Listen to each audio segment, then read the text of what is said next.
माजी मंत्री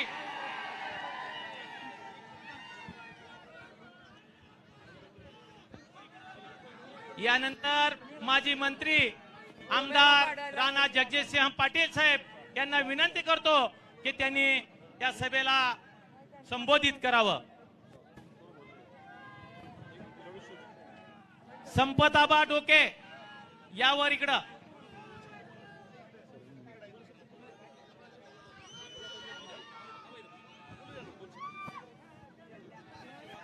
ऐ राजा, ऐ राजा, आपल्या हॅलो हॅलो महाराष्ट्राचे लाडके उपमुख्यमंत्री आदरणीय अजितदादा पवार साहेब, आपले लाडके पालकमंत्री आदरणीय तानाजीरावजी सावंत सर, उपस्थित असलेले आदरणीय बसवराजजी पाटील साहेब, आदरणीय ज्ञानराजजी चौगुले साहेब, आदरणीय विक्रमजी काळे साहेब, सतीशजी चव्हाण साहेब, माफ करा जरा सिक्वेन्स चुकायला लागलाय, संजयजी बनसोडे साहेब, अभिमन्यूजी पवार साहेब, उपस्थित सर्वच, आदरणीय राजेंद्र राऊत साहेब, आपल्या बरोबर महायुतीमध्ये आता पूर्ण ताकदीने सामील झालेले सुनील मालक साहेब, सुरेश पाटील साहेब, सुजीत सिंग ठाकूर साहेब,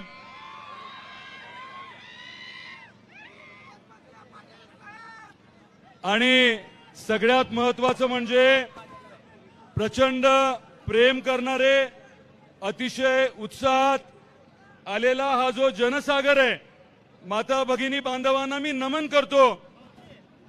आपण आज एवढ्या मोठ्या संख्येने महायुतीच्या आमदार उमेदवार सौ अर्चनाताई यांना उमेदवारी अर्ज भरत असताना आपण एवढ्या मोठ्या संख्येने आला, त्याबद्दल आपल्या सर्वांचे मी मनापासून आभार व्यक्त करतो। जरा इथले एक मिनिट इथले सगळे जरा शांत व्हा। ही निवडणूक कुठली आहे? ही निवडणूक लोकसभेची आहे। खासदाराचं काम काय असतं? खासदाराचं काम असतं केंद्राकडनं मोठा निधी आणण्याचं, खासदाराचं काम असतं केंद्र सरकारकडनं मोठ्या योजना आणण्याचं, आणि खासदाराचं काम असतं आपल्या भागामधल्या अडचणी, केंद्र स्तरावरच्या अडचणी सोडवण्याचं। गेल्या 5 वर्षात आपल्या उस्मानाबाद धाराशिव लोकसभा मतदारसंघाला न्याय मिळाला का, या बाबतीत आपण निश्चित विचार करायला हवा, चर्चा घडवायला हवी। आणि आता मोदी साहेबांच्या माध्यमातून पुढचे 5 वर्ष विकासाचं जे 10 वर्षाचं पर्व आहे ते आता अजून गतिमान होणार आहे। आपल्या पूर्ण लोकसभा मतदारसंघामधले जे मोठे प्रश्न आहेत ते आपल्याला मार्गी लावायचे आहेत। आपले आदरणीय पालकमंत्री तानाजीराव सावंत साहेबांच्या मार्गदर्शनाखाली आपले सर्व नेते जे आहेत, मग राजाभाऊ राऊत आहेत, ज्ञानराजी चौगुले आहेत, अभिमन्यूजी पवार आहेत, बसवराजजी पाटील आहेत, सर्व नेते मंडळींच्या सहकार्याने आपल्याला 3 गोष्टींवरती जास्त भर द्यायचा आहे। सगळ्यात महत्वाचं आपल्या भागासाठी काय? पाणी। तर शाश्वत पाणी आणणं, वॉटर ग्रीडचं काम करणं, सांगली कोल्हापूरचं पुराचं पाणी 100 किलोमीटरचा बोगदा करून आणण्याचा जो महत्वाकांक्षी प्रकल्प आदरणीय उपमुख्यमंत्री देवेंद्रजी फडणवीस साहेबांनी हाती घेतलेला आहे, ज्याला वित्तमंत्री म्हणून अर्थमंत्री म्हणून आदरणीय अजितदादा पवार साहेब पूर्ण ताकदीने सहकार्य करतायत, आणि आपल्या आदरणीय मुख्यमंत्री एकनाथरावजी शिंदे साहेबांच्या सहकार्याने जो प्रकल्प मार्गी लागणार आहे त्याने आपल्याला शाश्वत पाणी मिळणार आहे। दुसरं आपल्याला करायचंय ते उद्योगाच्या बाबतीत। तिसरा विषय जो आहे तो पर्यटनाच्या बाबतीत। मी अधिक वेळ आज घेणार नाही, परंतु मला एवढंच आपल्याला सांगायचंय आज या जनसागराच्या माध्यमातून एकच विनंती करायची आहे की ही निवडणूक जी आहे ही मोदी साहेबांची निवडणूक आहे, आपल्या देशाची निवडणूक आहे. आपल्याला अतिशय ताकदीने थोडंही गाफील न राहता येणारे पुढचे 15-20 दिवस काम करायचे. येणाऱ्या या कालावधीमध्ये आपल्याला प्रत्येक घरापर्यंत जाऊन चर्चा घडवायची आहे की तुमची माझी जी आकांक्षा आहे, अपेक्षा आहे, महिलांच्या ज्या अपेक्षा आहेत त्या कोण पूर्ण करू शकता. आणि स्वाभाविकच आहे की मोदी साहेबांच्या माध्यमातून पुढचे 5 वर्ष आपल्या जिल्ह्याचा पूर्ण कायापालट होणार आहे. आणि यासाठी आपण सर्वांनी पूर्ण ताकदीने सहकार्य करावं अशी मी आपल्या सर्वांना परत एकदा विनंती करतो. इथे आलेले सर्व नेतेगण, महायुतीचे सर्व आदरणीय नेतेगण, मग वेगवेगळ्या पक्षाचे आलेले सर्व अध्यक्ष, कार्यकर्ते, त्यांचं मी मनापासून आभार व्यक्त करतो. आणि परत एकदा आपल्या सर्वांना कळकळीची विनंती करतो की आपल्याला 7 तारखेला प्रचंड ताकदीने मतदान करायचंय, घड्याळाला मतदान करायचंय आणि आपल्या महायुतीच्या उमेदवाराला विक्रमी मताधिक्याने निवडून द्यायचंय. आपल्या सर्वांचे खूप खूप आभार. भारत माता की, भारत माता की, वंदे वंदे, जय भवानी, जय जय जय जय जय भवानी. खूप खूप धन्यवाद आपले. या ठिकाणी तेरणाचे माजी संचालक बिभीषण काळे असंख्य समाजासह आज भारतीय जनता पार्टीत प्रवेश करतात. मी राणा जगजितसिंह पाटील साहेबांना विनंती करतो की त्यांना भारतीय जनता पार्टीत प्रवेश देण्यात यावा. यानंतर धाराशिवचे 2 वेळेचे नगराध्यक्ष, सलग 30 वर्ष नगरसेवक असलेले संपतआबा डोके हे आज भारतीय जनता पार्टीत प्रवेश करतायत. त्यांचाही टाळ्या वाजून आपण स्वागत करूयात.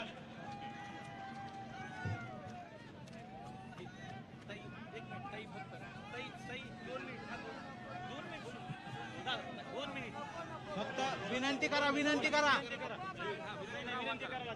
करा ताई, मला आशीर्वाद द्या एवढंच म्हणा. या पुढे या. आपल्या लोकप्रिय उमेदवार 4 तारखेच्या खासदार अर्चनाताई राणा जगजितसिंह पाटील यांना विनंती करतो की ती या जनतेचा आशीर्वाद मागावा. जय श्रीराम, जय भवानी, जय भवानी. आज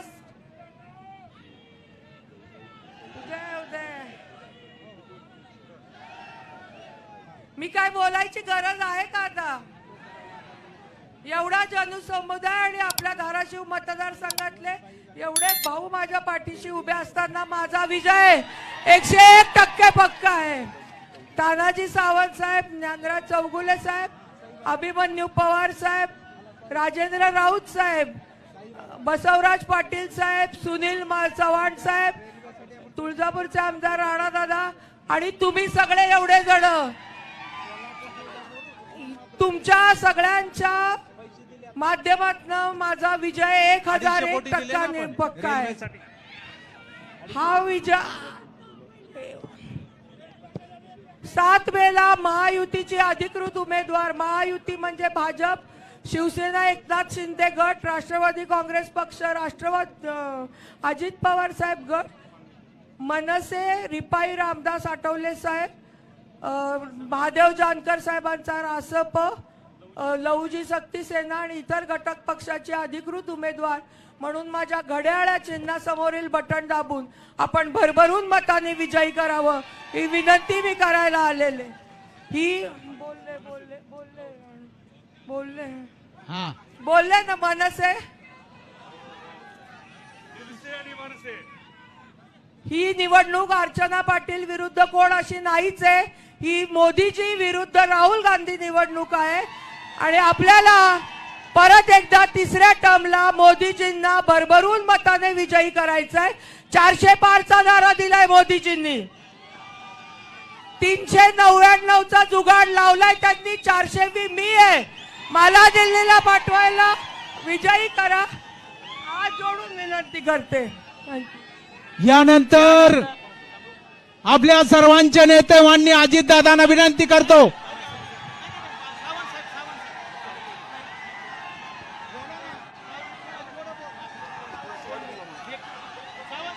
यानंतर शिवसेनेचे नेते माननीय तानाजीराव सावंत.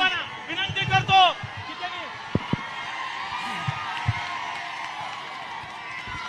छत्रपती शिवाजी महाराज की, छत्रपती शिवाजी महाराज की जय. बाळासाहेब ठाकरे यांचा जय भवानी, जय भवानी. आज महाराष्ट्राचे आराध्य दैवत कुलस्वामिनी तुळजाभवानी, भारताचं हिंदू हृदय सम्राट बाळासाहेबजी ठाकरे,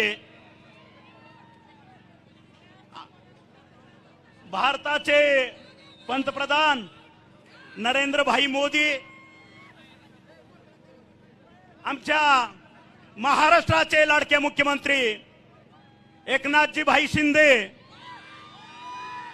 आमच्या महाराष्ट्राचे लाडके मुख्यमंत्री ज्यांनी हा योग घडवून आणला ते देवेंद्रजी फडणवीस साहेब, आणि गेले 30-40 वर्ष महाराष्ट्राची विकासाची धुरा सांभाळणारे आमचे डॅशिंग दुसरे उपमुख्यमंत्री अजितदादा पाटील साहेब, पवार साहेब.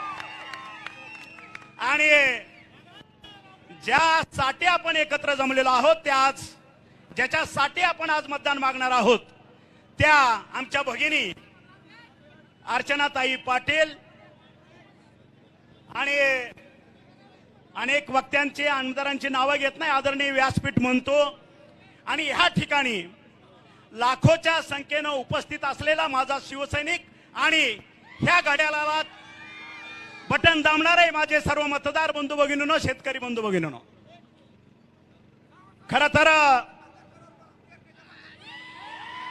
तर तो विषय अजून वेळ यायच्या त्या गोष्टीला थोडं परखड बोलतो. महाराष्ट्राचे उपमुख्यमंत्री अजितदादा ह्या ठिकाणी आहेत, राणा जगजित सिंग आहेत. ह्या ठिकाणी प्रचार हा जानेवारीमध्ये सुरू झालेला आहे महायुतीचा. धनंजय सावंत ह्या ठिकाणी 26 जानेवारीला आपल्या या ठिकाणच्या उमेदवार कुठला का असेना महायुतीचा, त्या ठिकाणी 26 जानेवारी पासून प्रचार आम्ही ह्या ठिकाणी चालू केलेला होता.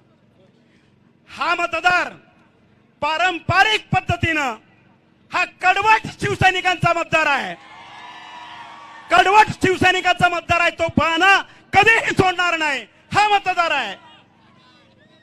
तरी सुद्धा आमच्या मुख्यमंत्र्यांनी, आमचे उपमुख्यमंत्री देवेंद्र फडणवीस साहेब आणि आमचे अजितदादा या 3 नेत्यांनी बसून निर्णय घेतला की ह्या वेळेस हा मतदारसंघ महायुतीतच पण हा घड्याळाला सोडायचा. आणि म्हणून माझ्या तमाम धाराशिव जिल्ह्यातल्या शिवसैनिकांना नम्र आणि कळकळीची विनंती आहे, ज्या वेळेस पुढच्या व्यासपीठावर येऊ त्या वेळेस समोरच्याचा फडशा पाडल्याशिवाय मी स्वस्थ बसणार नाही, हा नंतरचा भाग आहे. पण त्याच्या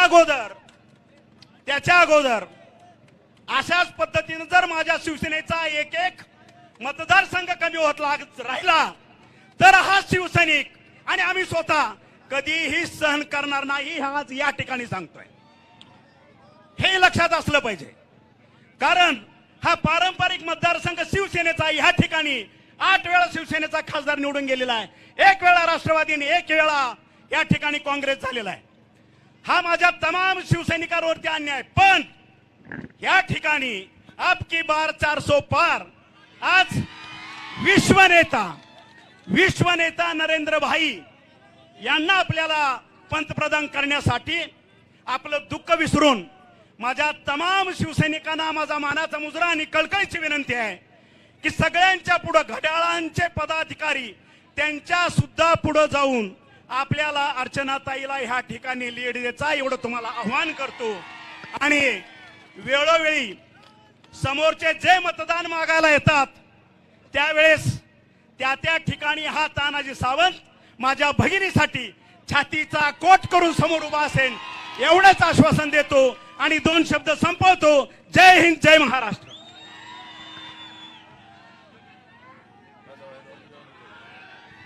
महाराष्ट्राचे लाडके उपमुख्यमंत्री राष्ट्रवादी काँग्रेसचे राष्ट्रीय अध्यक्ष अजितदादा पवार साहेब यांना विनंती करतो की त्यांनी सर्व या उपस्थितांना मार्गदर्शन करावं.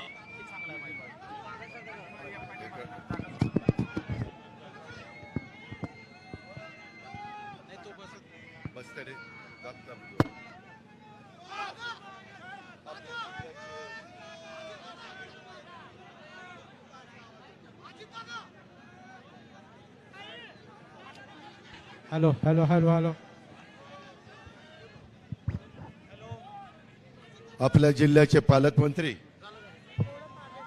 आणि मंत्रिमंडळातील आमचे सहकारी डॉक्टर तानाजीराव सावंत, दुसरे आमचे मंत्रिमंडळातील सहकारी संजय बनसोडेजी, माजी राज्यमंत्री राणा पाटील, तसंच उपस्थित असणारे पाशा पटेल, बसवराज पाटील, आमदार अभिमन्यू पवार, आमदार राजा राऊत, आमदार विक्रम काळे, आमदार सतीश चव्हाण, तसंच उपस्थित असणारे महेंद्र धुरगुडे, सुरेश पाटील, अमित शिंदे, संताजी चालुक्य, ज्यांनी आता आपल्या पक्षामध्ये प्रवेश केला ते अमित शिंदे, भाजपमध्ये प्रवेश केलेले आत्ताच आपल्या सगळ्यांच्या साक्षीने सुनील मधुकरराव चव्हाण, सुरेशराव बिराजदार, प्राध्यापक अफसर शेख, खलील पठाण, सुरजीत सिंह ठाकूर, अनेक राजकीय पक्षाचे नेतेगण इथं उपस्थित आहेत.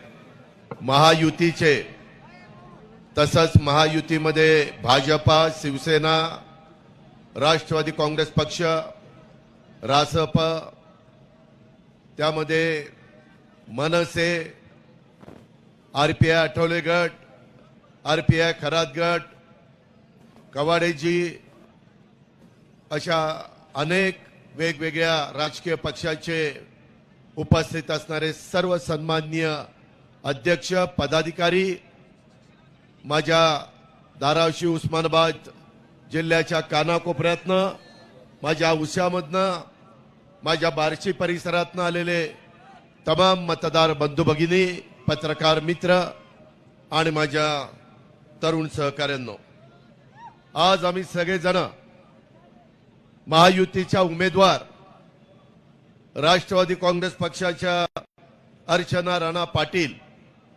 यांचा उमेदवारी अर्ज भरण्याच्या करता आणि त्या निमित्तानं तुम्हाला संबोधित करण्याच्या करता आलोय.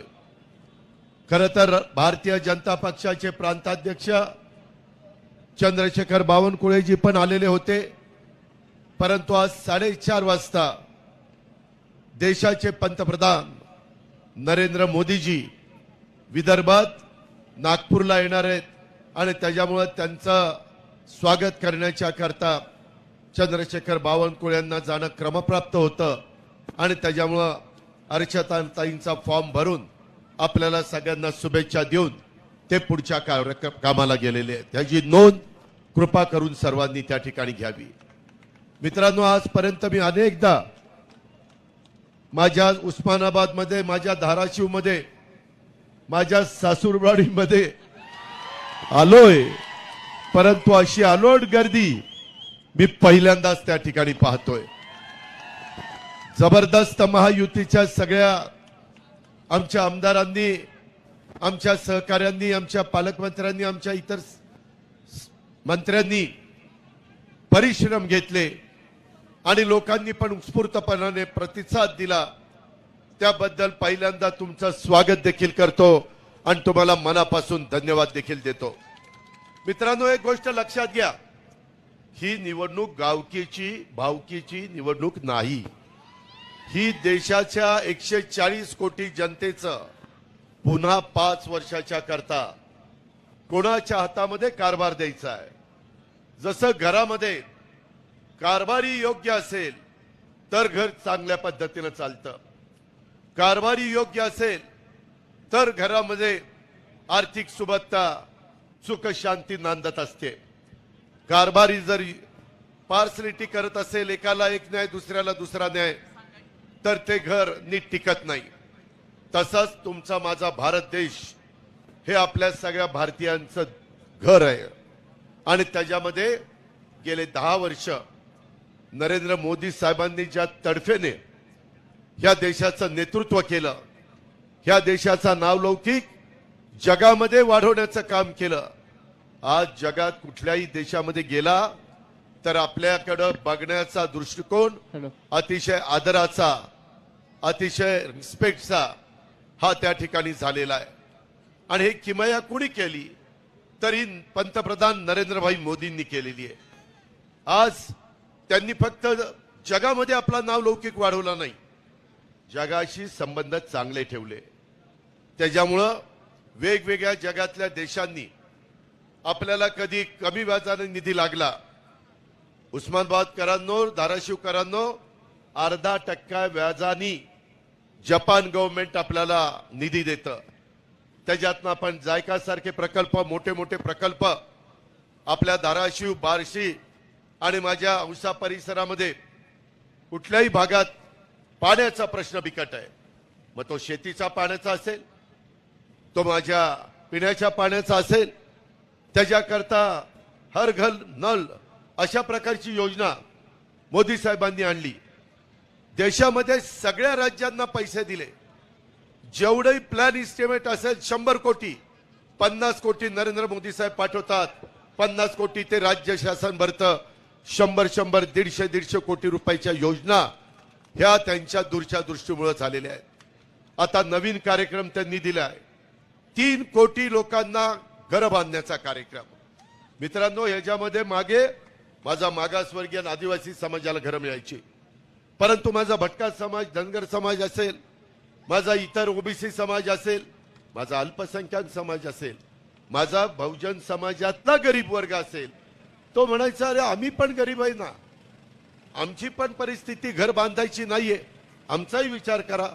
आता मात्र नरेंद्र मोदी साहेबांनी सगळ्या जाती धर्माचा, गरिबांचा विचार केलेला आहे आणि त्यांना एक चांगल्या प्रकारचा निवारा 3 कोटी लोकांना देण्याचा, 3 कोटी घरं देण्याचा अशा पद्धतीचा निर्णय घेतलेला आहे. मित्रांनो, या तर वेळेस गरिबांना पाठीमागच्या काळामध्ये आम्ही सरकारमध्ये असताना एकदा आम्ही वीज माफी केली शेतीला, बसवराज पाटलांना आठवत असेल, सुशील कुमार शिंदे मुख्यमंत्री असताना. मित्रांनो, निवडणूक त्याच्यावर जिंकली आणि पहिलं एक बिल दिलं शून्याचं आणि लगेच पुन्हा एकदा पूर्वीसारखी बिलं द्यायला सुरुवात झाली. म्हणले परवडत नाही. मोदी साहेब कुठलंही काम करतात तो मागचा पुढचा विचार करून करतात. आता एकनाथराव शिंदे, देवेंद्र फडणवीस माझी ज्यावेळेस महाराष्ट्रामध्ये महत्वाच्या कार्यक्रमाच्या करता नरेंद्र मोदी येतात, त्यावेळेस राज्याचे प्रतिनिधी म्हणून आम्हाला त्यांच्याबरोबर बोलण्याची संधी मिळते, आम्ही चर्चा करतो, त्यावेळेस ते आम्हाला सांगत असतात. आणि म्हणून आता 300 युनिट पर्यंत जो गरीब वीज वापरतो त्याला इथून पुढं मोदींचं तिसऱ्यांदा सरकार आलं की मोफत 300 युनिट पर्यंत वीज मिळणार आहे, मोफत वीज मिळणार आहे. आमच्या शेतकऱ्यांच्या करता, आमच्या सगळ्या पालकमंत्र्यांच्याकडे, मंत्र्यांच्याकडे, आमदारांकडे लोक येतात, म्हणतात आम्हाला 12 तासच वीज मिळते, आम्हाला दिवसा वीज पाहिजे. त्याकरता एकनाथराव शिंदे, आमचे देवेंद्र फडणवीस आणि आम्ही सगळ्यांनी सरकारमध्ये निर्णय घेतला, 8.5 लाख आपल्याला सोलरचे पंप द्यायचे. सूर्य उगवला सकाळी तुमचा पंप चालू, सूर्य मावळला शेतीचा पंप बंद आणि घरी जायचं. रात्री अपरात्री वेगवेगळ्या विंचू काट्याची भीती असती, सापाची भीती असती, काही भागामध्ये बिबट्यांची भीती असती. त्याकरता एक चांगला निर्णय हा महायुतीच्या सरकारने घेतलेला आहे. हे सरकार तुमचं आहे. एकनाथराव शिंदे सांध्यापासून बांध्यापर्यंत जाऊन सांगतात, अरे बाबांनो हे सरकार तुमचं आहे, शासन आपल्या दारी. आम्ही शेतकऱ्याच्या पोटी जन्माला आलेली मुलं आहोत आणि त्याच्यावर शेतकऱ्याची काय अडचण आहे, शेतकऱ्याचं दुःख काय, शेतकऱ्याला काय मदत केली पाहिजे. मगाशी पाशा पटेल साहेबांनी काही गोष्टीचा उल्लेख केला. त्यांचंही त्या क्षेत्रामध्ये चांगल्या पद्धतीचं काम आहे आणि म्हणून त्याही कामामध्ये अतिशय उत्तम पद्धतीनं माझ्या शेतकऱ्याला, आता तुमचं सोयाबीन निघालं, सोयाबीनचे भाव कमी होते. आम्ही एकनाथराव शिंदे, देवेंद्रजी, मी, तानाजीराव, संजय बनसोडे सगळ्यांनी कॅबिनेटमध्ये निर्णय घेतला. आमच्याकडे सगळी माहिती नव्हती, आचारसंहिता लागणार होती. त्यावेळेस आम्ही सगळ्यांनी ठरवलं 4,500 कोटी रुपये सोयाबीनचे दर घसरलेले आहेत, त्या माझ्या शेतकऱ्याला मदत करण्याच्या करता आपण तरतूद करून ठेवू. उद्याची आचारसंहिता संपल्यानंतर धाराशिवकरांनो, औसाकरांनो, बार्शीकरांनो, आम्ही त्याच्यामध्ये तुम्हाला मदत करणार आहे. तिकडं धानाला मदत केली, तिकडं वेगवेगळ्या ठिकाणी जो शेतकरी अडचणीत येईल त्याला मदत आम्ही करतो. आज दूध उत्पादक शेतकरी अडचणीत आहे, भाव फक्त 27 रुपये त्याला मिळतात. 5 रुपये लिटरला राज्य शासन गाईच्या दुधाच्या करता सरकारच्या तिजोरीतनं माझ्या दूध उत्पादक शेतकऱ्याला परवडलं पाहिजे म्हणून देण्याचं काम करतोय. हे शेतकऱ्याचं सरकार आहे, हे तुमचं सरकार आहे. मित्रांनो, एवढंच नाही तर माग पीक विमा सगळे लोक कंटाळून जायचे. शेवटी आम्ही निर्णय घेतला, माझ्या मराठवाड्यातल्या लोकांना, विदर्भ, पश्चिम महाराष्ट्र, कोकण यांना पीक विम्याच्या करता त्रास द्यायचा नाही. आता 1 रुपयामध्ये पीक विमा मी तुमचा उतरवतो. हजारो कोटी रुपये राज्य सरकार आणि केंद्र सरकार तुमचं भरतं. मध्ये अडचण आली, राणा पाटलांनी त्याच्यामध्ये प्रयत्न केला, त्याच्यामध्ये काही प्रमाणात यश आलं. 350 कोटी रुपये या भागातल्या शेतकऱ्यांना पीक विम्याचे मिळाले.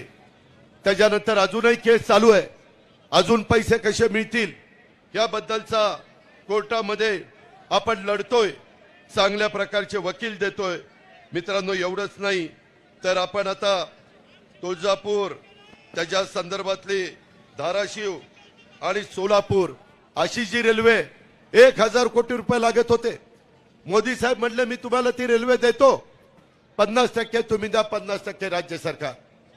आम्हाला सगळ्यांनी सांगितलं की त्याच्यामध्ये पालकमंत्री तानाजीराव असतील, तिथं बाकीचे माझे सहकारी अभिमन्यू पवार असतील, राजा राऊत असतील, राणा पाटील असतील, आमचे वेगवेगळे आमचे सहकारी असतील, त्याच्यामध्ये सगळ्यांनी सांगितलं की बाबा ह्यामध्ये मदत झाली पाहिजे. आणि आमच्या उमरग्याच्या आमदारांनी देखील त्यामध्ये भूमिका मांडली आणि त्यांनी सांगितलं की दादा ही गोष्ट तुम्ही त्या बाबतीमध्ये दिली पाहिजे. आणि तशा पद्धतीनं निम्मे पैसे राज्य सरकारच्या तिजोरीतनं, म्हणजे 500 कोटी जर केंद्राने दिले तर 500 कोटी आम्ही त्याच्यामध्ये देणार. आणि अशा प्रकारे आपली उस्मानाबाद, त्याच्यामध्ये तुळजापूर, सोलापूर, धाराशिव अशा पद्धतीची ही रेल्वे ह्याचं काम आपण सुरू करतोय. मित्रांनो, इथपर्यंतच आम्ही थांबलो नाही. उद्याच्याला तुम्ही म्हणाल महायुतीचे उमेदवार म्हणून अर्चनाताई पाटलांना का निवडून द्यायचं. मित्रांनो, देशामध्ये मोदी साहेबांचं तिसऱ्यांदा सरकार येणार आहे.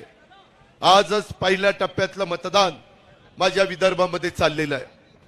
हवा मोदी साहेबांची आहे. हवा त्या ठिकाणी आपल्या कमळ, घड्याळ आणि धनुष्यबाण आणि शिट्टी ह्याची हवा आहे.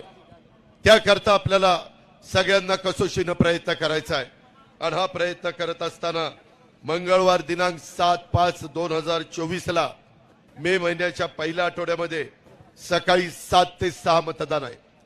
थोडासा आपला उमेदवार उशिरा जाहीर झालाय, त्यामुळं त्याच्यामध्ये आता लोकांच्या पर्यंत सगळ्यांनी मिळून पोचावं लागणार आहे.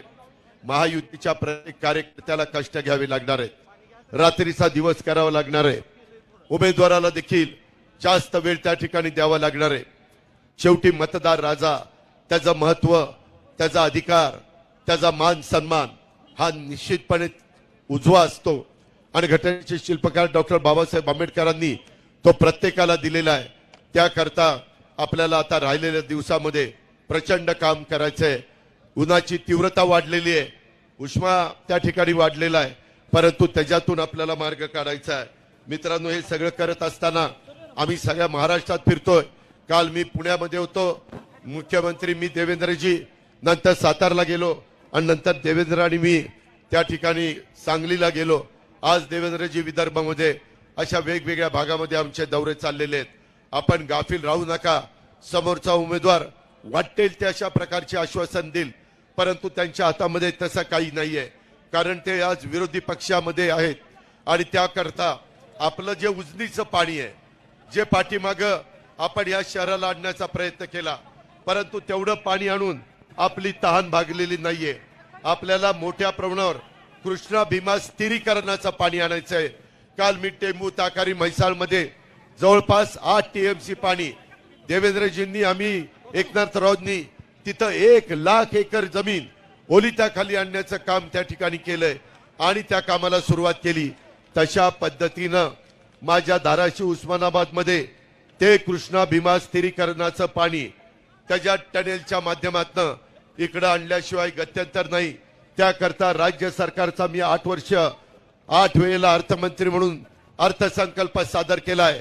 धाराशिवकरांनो, उस्मानाबादकरांनो, मला आपल्याला सांगायचंय की याच्यामध्ये एकटं राज्य सरकार कमी पडेल, म्हणून केंद्रामधनं नरेंद्रभाई मोदी आणि अमित शहा यांची मदत आपल्याला लागणार आहे. त्याकरता त्यांच्या विचाराचा खासदार हा त्या ठिकाणी गेला पाहिजे. त्या विचाराचा खासदार अर्चना राणा पाटील ह्या आहेत. त्याच्यामुळं त्यांच्या घड्याळाच्या चित्राच्या शेजारचं बटन आपण दाबण्याचं काम तुम्ही करायचंय. आपण माग ग्रामपंचायती, तालुका पंचायत, नगरपालिका, नगरपंचायत ह्यामध्ये एकमेकाच्या विरोधामध्ये लढलो, परंतु ती गावची निवडणूक होती, ती तालुक्याची निवडणूक होती, जिल्हा परिषद ती जिल्ह्याची निवडणूक होती. ही आता देशाची निवडणूक आहे. आम्ही सगळे आमचे हेवेदावे बाजूला ठेवले. मी देखील विकास पुरुष म्हणून नरेंद्र मोदी साहेबांच्या बरोबर सरकारमध्ये सहभागी होण्याचा निर्णय घेतलेला आणि आज आम्ही सगळेजण काम करतोय. शेवटी लोकांचे प्रश्न सुटले पाहिजे, लोकांचं काम झालं पाहिजे. आणि सध्या आपण पाठीमागच्या काळामध्ये डॉक्टर साहेबांना निवडून दिलेलं होतं, त्यावेळेस सासऱ्याला निवडून दिलं, आता सुनेला निवडून द्या. 4 दिवस सासूचे असतात, आता सुनेचे दिवस आलेले आहेत आणि त्यांच्या घड्याळाच्या चित्राच्या शेजारचं बटन दाबा. त्याच्यामध्ये आपली घरची सून आहे. काही लोक बाहेरची सून म्हणतात, परंतु कुठल्याही सुना ह्या आपल्या घरच्या असतात. कधी सुनेला बाहेरचं म्हणायचं नसतं, परंतु काही काही लोक तशा पद्धतीनं बोलायला लागलेले. त्याचा विचार माझ्या आया बहिणींनी केला पाहिजे. आया बहिणींनो, त्याच्यामध्ये पंतप्रधान नरेंद्र मोदींनी 2029ला 1/3 जागा लोकसभेमध्ये आणि विधानसभेमध्ये ह्या महिलांना दिलेल्या आहेत. राज्यातल्या, देशातल्या महिला आता त्याच्यामध्ये 1/3 तिथं त्यांना आरक्षण दिलंय आणि त्याच्यामुळं मोठ्या प्रमाणावर घर आणि मूल बघून आमची महिला राहत होती, चूल आणि मूल बघून. आता मात्र ती देशाचा, राज्याचं प्रतिनिधित्व करणारे ही किमया नरेंद्र मोदी साहेबांनी केली. म्हणून उद्याची निवडणूक आपल्या सगळ्यांच्या दृष्टीने महत्वाची आहे. अफवांच्यावर विश्वास ठेवू नका, गाफील राहू नका. राजाभाऊ राऊत, बार्शी मधनं देखील तुम्ही ताकद त्या ठिकाणी दिली पाहिजे. तुम्ही त्या बाबतीमध्ये जबाबदारी घेतली पाहिजे. बाकीचे सगळेजण तुम्हाला साथ द्यायला आहेत. आमचे बसवराज पाटील, आमचा डॉक्टर अफसर शेख आणि आमचे त्या भागातले लोकप्रिय आमदार, आमची भावकी अभिमन्यू पवार, त्यांनी देखील औष्यामधनं 1,00,000चं लीड दिलं पाहिजे. 1,00,000चं लीड. त्यामध्ये कुठली अडचण येता कामा नये. उमरग्यामध्ये आमचे आमदार त्या ठिकाणी आहेत, त्याच ज्ञानराज चौगुले आणि तिथं आमचा सुरेश बिराजदार आहे. ह्या निवडणुकीला मी सुरेश बिराजदाराला तयारी करायला सांगितली होती, परंतु काही अडचण आली, मी त्याला थांबवलं. पण जाहीरपणे तुम्हाला सांगतो, सुरेशला मी थांबवलेलं असलं तर उद्याच्या काही काळामध्ये मी त्याला विधिमंडळामध्ये नेल्याशिवाय गप्प बसणार नाही. त्याचा मान सन्मान शेवटी आम्ही ठेवणार. आम्ही कुणाला वाऱ्यावर सोडणारी माणसं नाहीत. आम्ही दिलेला शब्द पाळणारी माणसं आहोत. त्याची ओळख उभ्या महाराष्ट्राला आहे. आणि त्यामुळं माझं आपल्याला सगळ्यांना आग्रहाची विनंती आहे, आम्ही अनेक महत्वाचे प्रश्न सोडवलेले आहेत. आपल्या भागामध्ये कांद्याचा प्रश्न आहे. कांद्याच्या बाबतीमध्ये आम्ही मोदी साहेबांना सांगितलं आता निर्यात बंदी उठवा. त्याच्यामध्ये कांदा अडचणीत आला तर कांदा उत्पादक शेतकऱ्याला पण आपण मदत केली पाहिजे. ही भूमिका आपल्या राज्याचे मुख्यमंत्री एकनाथराव शिंदे, देवेंद्रजी आणि आम्हा लोकांची सगळ्यांची आहे. त्यामध्ये देखील आपण मदत करू, काही काळजी करू नका अशी माझी आपल्याला विनंती आहे. आता एकच आपण लक्षात ठेवायला पाहिजे की त्या बाबतीमध्ये कुठल्याही परिस्थितीमध्ये कुठली धून जर आली तर ती धून जर कुठली असेल तर ती निव्वळ आपल्या उस्मानाबादकरांची अर्चना पाटील सून हिला निवडून देण्याचं काम आपल्याला सगळ्यांना करायचंय. आपण स्वतः उमेदवार आहोत असं समजून आपण त्यामध्ये मदत करा. रवी गायकवाडांशी पण मी सतत बोलतोय. मी त्यांनाही आव्हान केलेलं आहे, त्यांनाही विनंती केलेली आहे. आजच सकाळी माझं देवेंद्रजींशी पण बोलणं झालं, आपले नेते एकनाथराव शिंदेशी पण बोलणं झालं. शिंदे साहेब मला म्हणाले मी त्यांच्याशी बोलून घेतो. ठीक आहे, प्रत्येकाला वाटतं आपल्याला संधी मिळावी, परंतु जागा मर्यादित असतात. त्याच्यामध्ये तानाजीरावांचे पुतणे हे पण प्रयत्न करत होते, बाकीचे पण अनेक जणांना तशा पद्धतीचे. आमच्या विक्रमला पण वाटत होतं मलाही तिकीट मिळावं, परंतु जागा एकच असते. त्याकरता हा निर्णय घेतलेला आहे. ज्या प्रचंड संख्येने तुम्ही आजच्या सभेला प्रतिसाद दिलाय तो प्रतिसाद शेवटपर्यंत टिकला पाहिजे. रोज टेम्पो वाढत गेला पाहिजे आणि तो टेम्पो वाढत असताना आपण कुठं गाफील राहू नका, आपण कुठं कमी पडू नका. आपण त्यांना दाखवून देऊ की कशा पद्धतीनं हे सगळेजण एक चांगलं काम नरेंद्र मोदींच्या नेतृत्वाखाली चाललेलं असताना मिठाचा खडा टाकण्याचं काम हे जे काही विरोधक करतायत त्या विरोधकांना जागा दाखवण्याचं काम आपण करायचंय. मित्रांनो, या भागामध्ये आपल्याला पाणी आणायचंय. ते पाणी आणण्याच्या करता अर्चनाताई पाटील ह्या लोकसभेमध्ये जाऊन आपल्याला मदत करतील. राज्यात आम्ही तुम्हाला मदत करू. त्याचबरोबर रेल्वेचे प्रश्न आपल्याला मार्गी लावायचे आहेत, नॅशनल हायवेचे प्रश्न आपल्याला मार्गी लावायचे आहेत. त्याच्यामध्ये मोठ्या प्रमाणावर इथं कारखानदारी आली पाहिजे. अशा पद्धतीचं उद्योगाला पोषक अशा प्रकारचं वातावरण माझ्या तरुणींच्या हाताला रोजगार मिळण्याच्या करता आपल्याला काम करायचंय. मुद्रा लोन पहिलं 10 लाखाचं होतं, आता 20 लाख रुपये मुद्रा लोन हे मोदी साहेबांनी केलेलं आहे. कितीतरी गोष्टी मोदी साहेबांच्या दूरच्या दृष्टीतनं या देशाला मिळालेल्या आहेत. एका बाजूला मोदी आहेत आणि एका बाजूला राहुल गांधी आहेत. राहुल गांधीची कारकीर्द आठवा, कशा पद्धतीनं काम करतात. मोदींची कारकीर्द 10 वर्षाची आठवा. एक त्रयस्थ भारतीय म्हणून, एक त्रयस्थ धाराशिवकर म्हणून, त्रयस्थ बार्शीकर किंवा औसाकर म्हणून तुम्ही त्याच्यामध्ये लक्ष जर दिलं तर तुम्हाला मोदींचा चेहरा पुढे आल्याशिवाय राहणार नाही. त्याकरता आपण सगळ्यांनी एक दिलानी एक जीवानी आमची अर्चनाताई पाटलांना प्रचंड मताधिक्याने लोकसभेमध्ये पाठवण्याचा निर्णय त्या ठिकाणी घ्या. त्या निर्णयाच्या बद्दल आम्ही आपले सतत ऋणी राहू. परंतु तुमचे म्हणजेच आपल्या धाराशिवचे, उस्मानाबादचे, माझ्या औशाचे आणि बार्शीचे प्रश्न सोडवण्याच्या करता राज्य सरकारमध्ये काम करत असताना एकनाथराव शिंदे, देवेंद्र फडणवीस, मी, तानाजीराव सावंत आणि आमचे संजय बनसोडे आणि बाकी मंत्री कुठं कमी पडणार नाही. दुष्काळाची पण तीव्रता आहे, त्याही बाबतीमध्ये तुम्हाला निधीच्या बाबतीत आम्ही कुठं वाऱ्यावर सोडणार नाही अशा प्रकारची खात्री आणि विश्वास मी आपल्या सगळ्यांना देतो. विरोधी उमेदवार हा काही करू शकणार नाही, कारण त्यांच्या विचाराचं सरकार नाहीये. म्हणून आपली ही सगळी कामं मार्गी लावण्याच्या करता फक्त आणि फक्त महायुतीचे उमेदवार आणि घड्याळाचं चिन्ह हे आपण लक्षात घ्या. आता कमळाचं चिन्ह ह्यावेळेस नाहीये, आता धनुष्यबाणाचं चिन्ह नाहीये. आता घड्याळाला मत म्हणजेच धनुष्यबाणाला पोचणार आहे, म्हणजेच ते कमळाला पोचणार आहे, म्हणजेच ते आमच्या नरेंद्र मोदी साहेबांना पोचणार आहे, ते आमच्या एकनाथराव शिंदे साहेबांना पोचणार आहे. ह्याच्याबद्दलची जाणीव सगळ्यांनी त्या ठिकाणी ठेवावी. आपले राज ठाकरे साहेबांनी बिनशर्त पाठिंबा मनसेनी ह्या सगळ्या महायुतीला दिला, त्याबद्दल राज ठाकरेंना पण मी धन्यवाद देतो आणि बाकीच्या पण माझ्या मित्रांचे पाठिंबा दिल्याबद्दल महायुतीला त्यांचेही मी मनापासून आभार मानतो आणि आपल्या सगळ्यांची रजा घेतो. जय हिंद, जय महाराष्ट्र. दादा पण आपल्या चॅनलवर नवीन असाल तर आमच्या चॅनलला लाईक, सबस्क्राईब आणि शेअर करा.